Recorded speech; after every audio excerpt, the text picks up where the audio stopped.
Ako po si Lorilyn Romero, ito po ang workplace ko. Dito po ako nag-layout ng mga ipiprint sa Fuji at sa Xerox. Ito naman po ang Heighty. Dito po ipiniprint ang mga PVC ID.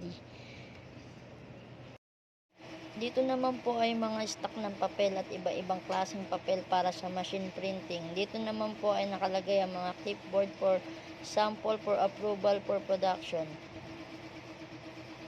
Ito naman po ang Fujifilm printer. Dito ko po piniprint ang mga calling card, button pin at calendar.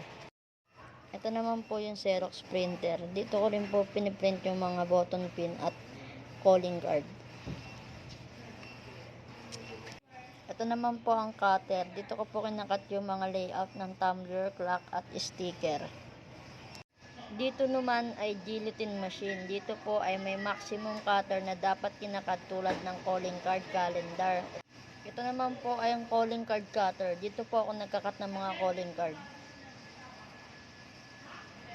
Ito naman po ang laminating machine. Dito po nalalaminate yung mga calling card.